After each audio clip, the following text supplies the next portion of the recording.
What? Stormed? No. No. These blast points are way too precise for stormtroopers. Only Tusken Raiders are so precise. They're like animals. They're so precise.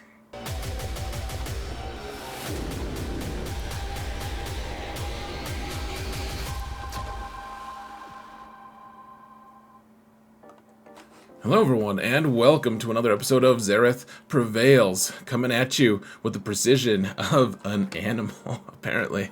So, yeah, we're going to talk about the first 10 characters that people should be relicking in the game at this point in time, at least. And then 5 characters that you shouldn't be relicking early game. I see a lot of recommendations for this, and I seriously disagree with a few of them. So let's jump in and start. Whoa, we're in the game.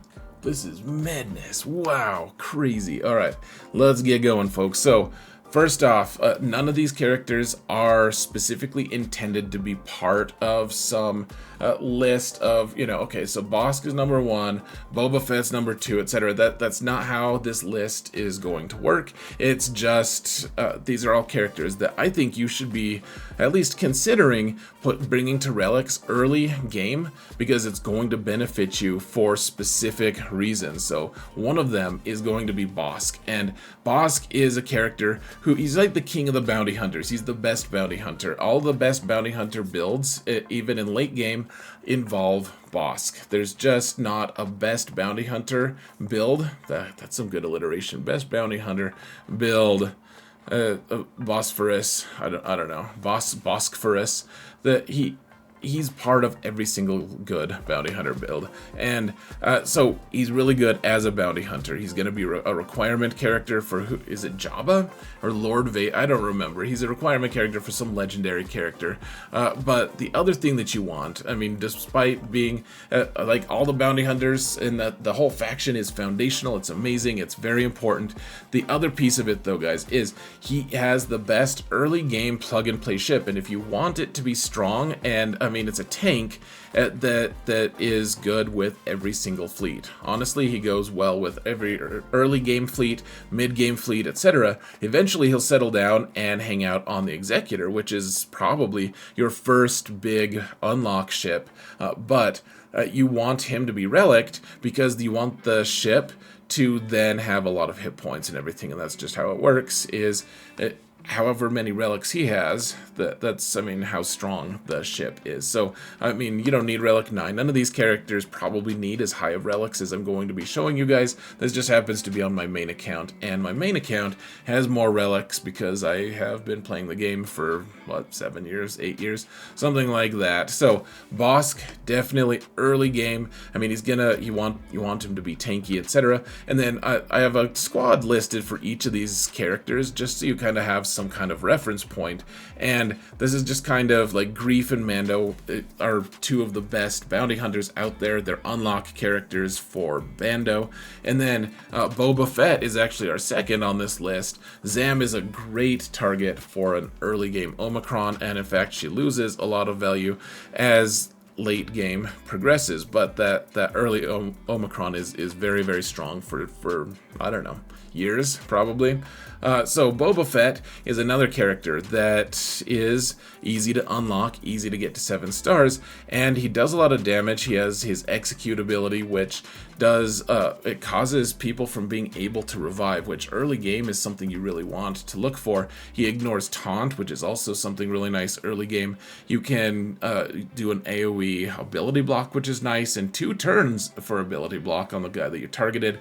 And he's also, I mean, he's not going to be good in the crate raid anymore, so that's kind of sad. But he does a lot of good stuff early game. He stays pretty relevant into the late game. The other thing, though, of course, is he's also a pilot, and this is kind of a recurring theme for all these characters. You want them to be double dipping in a lot of ways. He's this is not necessarily a tank, though it does taunt when it comes in on reserves. Very strong early game ship as well, and then eventually lands itself with the Executor, which is a very nice ship to have and unlock early on, which, I mean, we'll talk about more later, but it is... He's the pilot for a very important ship. He's also a requirement at Relic 8. He's maybe the best candidate for for the earliest Relic 8 that you're going to apply, which it sounds a little bit silly to say it that way, but very good tandem there. Boba and Bosk, they work together for a long time. Now, if you want to start getting crazy, Boba also generates a lot of damage over time effects, so he goes really well with our next selection, which is Darth Vader. Darth Vader is, you guessed it, a pilot, and that ship does a lot of damage early game, and it goes really well with the Executrix, which is one of the first fleets that you're going to be needing to develop in order to unlock a lot of different things. He also is able, as Merciless Massacre early game is just so strong because it lets you hit every single character on the enemy squad at least once. A lot of them you get to hit him twice or even 3 times. He's also able to boost his speed by quite a bit just by adding different characters to his group, so that you don't necessarily need a lot of really fast speed mods right away. He does a lot of cool effects, and he's a character that as a pilot is important, but then also he's part of some very important fleets and important counters. And I think he only needs Relic 7 as a requirement character, if I remember correctly. But I mean, 8 is nice just because it makes his ship fast enough to outspeed a lot of important fleets out there. And then he can go really well with the early unlock legendary character for Palpatine, Mara Jade, Darth Vader. He also really works and operates pretty well alone, to be honest. It's pretty cool. He's a good character. He goes with Empire very well, and even in late game, he goes with Dr. Aphra. He can go with Lord Vader, and I mean, he goes with Starkiller very well. They're very, very relevant even in the late game, which is another recurring theme, guys. All these characters are usable late game, which is not something you can say about a lot of early game unlock characters. Now, General Grievous is a character that he's tough to farm, man. You got to start farming him immediately once ships comes out, and that you just farm him relentlessly. Check for him 4 times per day, and you want him reliced early, not just because he is the admiral or the pilot for the best GET2 unlock fleet, early unlock fleet, which is Malevolence, but which, I mean, that's an important fleet as well. But he doesn't do damage unless he has relics. He relies on his max health. All of his damage is based off of his health and how much health he has. He doesn't care about how much offense stat he has. Like, we have this stat right here, the damage stat. That doesn't do anything for him. It's literally meaningless for him. All he cares about is health, and the only way you get a lot of health for him is by putting relics on. You have to get him to gear 12 and then add all his gear 12 pieces. Once you get him to relics, he's really good. And then he is a really good character for his squad, which as you can have a really weak squad. You can have a bunch of gear 1 characters, and as your opponent kills your characters, he takes bonus turns with an AoE that just blenders them. And early game, he's going to be able to counter a couple different Galactic Legends for you with Sith Eternal Emperor and Jedi Master Luke. He's going to be able to counter a ton of really good early game squads, such as Commander Luke Skywalker, and I mean a ton of other squads, to be honest, guys. He helps you unlock Padme. Very, very strong character, and the characters that I put him with are characters that you need to eventually unlock General Skywalker, and they're characters that you're going to want anyways. Newt is needed for Lord Vader, I believe. And you don't want him to have high relics. Like, as long as Grievous is like relic 3 early game, he's gonna blender so many different squads for you. Now, Wampa himself, I like him because he's useful in the game beyond just GAC. Now, GAC tends to be the thing a lot of people focus on, and I don't blame people. I love GAC. I focus on it myself. But Wampa is the guy who, he does really well in in GAC, but he's also a character you can put an Omicron on early, which you're going to have a few early Omicrons, and you want to target good, efficient characters that you can use long term.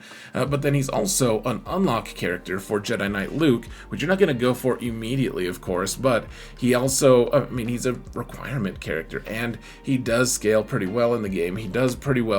I still use him most matches because he's good at soloing an entire team in 5s or an entire team in 3s for early to mid game, and then late game he's really good at cleaning up characters and squads. Very, very underrated. No, he's not underrated. Everyone loves him. Now, Night Sisters are a squad that I think people overlook quite a bit.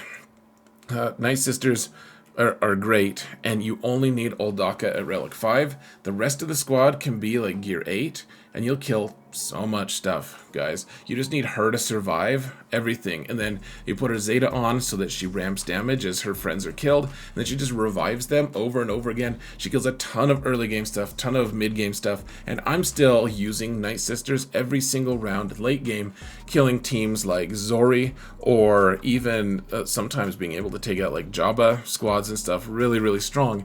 All these guys, you need Gear 10 on Zombie. The rest of them can be Gear 8. And you're good to go, man. Early game, this is one of the best squads you can get. Yes, Marin needs some Kyrotech, but the rest of them don't even need Kyrotech until you get to Gear 12. Very, very underrated squad. The other thing that's awesome about them is that they kill Conquest like no other. They are amazing, and even if you're in a spot in the game where you're less than 4 million GP and aren't doing hard Conquest yet, once you get to hard Conquest, you're going to want squads like this. They can go all the way down to 1% stamina and still just demolish half of the squads available there. Very, very underrated squad early game, and all you need is one character to be Relic 5, and that's it. That's it. Throw a couple Zetas on. You don't even need the Omicrons right away. They're amazing. Now, Darth Trey is a character that used to be a raid unlock character, so used to not be something you could suggest early game.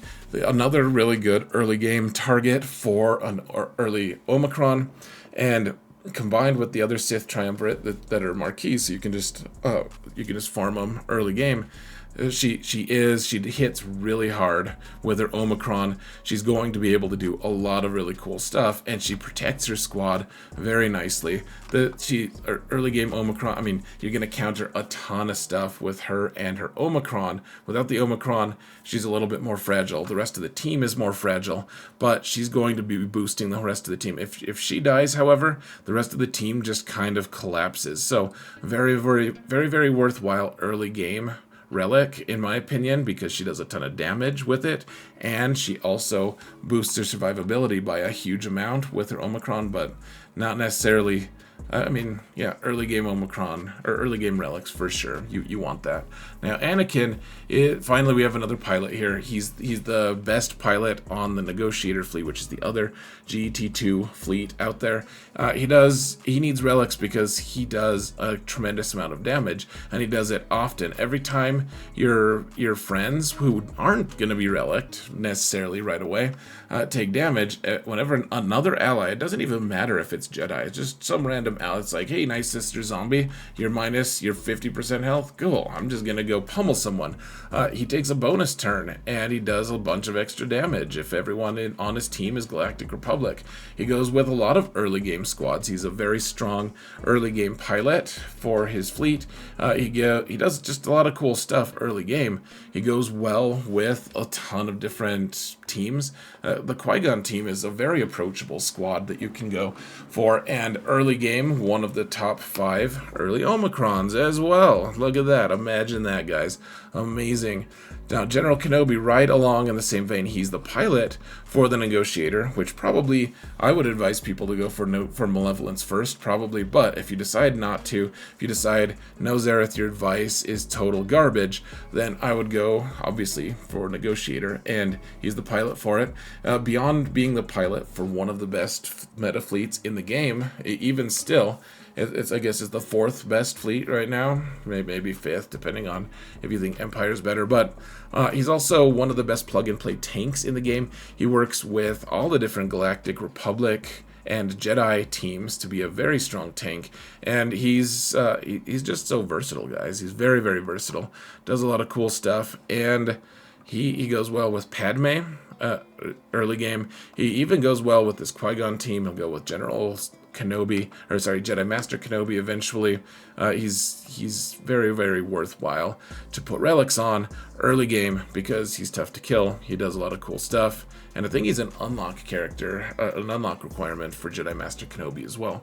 Now, finally, we have Piet, and a lot of people will tell you, hey, work on your Dark Trooper. He's the guy who does all the damage, and I don't really blame people for that take. I think it's a little bit misguided, just because, first off, Piet is one of your first requirements for Sith Eternal Emperor and for Executor. He's the pilot for Executor, which I've said a few times. Executor is the pilot or the ship that you're probably going to try to be unlocking first for your big fleet unlocks, which is, I mean, very important, of course. But then other things, guys, he also he gains 5% turn meter whenever an Empire ally takes damage, which is really nice in Conquest. It's really nice to if your opponents are very, very fast. Then if they're hitting your friend, then he just gains a bunch of turn meter, and then he goes and he can force a taunt onto someone. So he's like, hey, okay, let me control the situation. I'm gonna say, okay, stop hitting whoever you want. I'm going to have you target the person I want you to target. So he can create a taunt out of nowhere for your team, and he's just able to do a lot of stuff. He actually does a decent amount of damage. You're going to need him Relic 8 to be able to unlock Sith Eternal Emperor or Executor anyways. So, very strong, underrated character. Yes, Dark Trooper is the one who does all the damage. Dark Trooper is also the one who costs a ton of Kyrotech and is not required for anything. So that's it. Now, as stretch goals here, guys, Dark Trooper is on the list, so definitely worth a look-see, as it were. But the other thing I guess I should point out is, yeah, Dark Trooper's great with Piet. He's also fine at like Gear 11 for early game, frankly. Yes, he's better at higher relics. Of course he is. I love him. At Relic 8, I've never regretted him at Relic 8. He also just isn't absolutely necessary early game, guys. Like Gear 11, sure. It's a lot of Kyrotech for a non-essential, non-mandatory character, however. So, Grandmaster Yoda, yes, there are better Jedi than him. Early game, though, he's a galactic legend. No, he's a legendary character unlock, and he does a lot of damage for a Jedi. He unlocks a lot of the early game Jedi content, which is pretty important. It's pervasive. I mean, Jedi are important to Star Wars. Of course they are. And so, yes, he does a lot of damage for his team. He takes a lot of turns. You get to learn the game mechanics quite a bit. Eventually, he's going to kind of be placed on the bench, but he's a Relic 8 requirement anyways for Jedi Master Kenobi, Jedi Master Luke, one of those two. So worth early relics, probably as stretch goals. Dash Rendar does a ton of damage. Great early game Omicron, like one of your first Omicron candidates potentially, if you have Vendor Chewie at least. And he's also a pilot. He's required for Starkiller. He's required for Profundity, and Profundity is going to be like the second big capital ship that you work on. So very good, strong early game player as well, candidate for relics, because he does a crazy amount of damage, and he's just a very versatile character. It works with a wide range of other characters. Now, Ahsoka Tano, versatile for Jedi at large, like just in general. Galactic Republic, does a lot of cool stuff. Pilot for the Galactic Republic fleet, and the Negotiator fleet specifically, and I've never regretted a single relic level that I've placed on her on any account. She is very, very worthwhile. And and then her ship also just hits like a truck, and then eventually like a damn truck once you get her to more relic levels. We talked about Dark Trooper. B1 is another character that he shoots every single time Grievous or another Separatist takes a turn, and he's a cause of a lot of different damages out there. He does a lot of cool stuff early game. I mean, you want him to be reliced anyways for that General Skywalker unlock mission, and I mean, do you need him to be Relic right away? Maybe not, but I've always really enjoyed him at Relics, to be honest. Now, in terms of don't do first, guys, Savage is one that a lot of people tell me, oh man, you gotta work on Savage early game. You can do all this crazy stuff. You can solo characters. And okay, so yeah, great. He does great in GAC.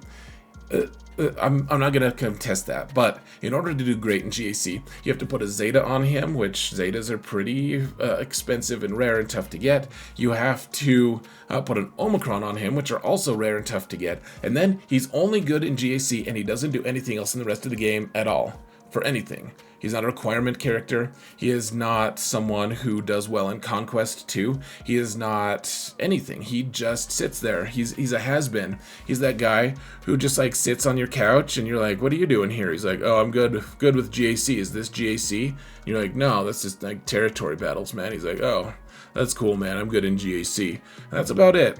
Yeah, he's great. He's wonderful. He's dreamy. I love his Omicron. He does a lot of really cool stuff. He is amazing on a lot of different squads.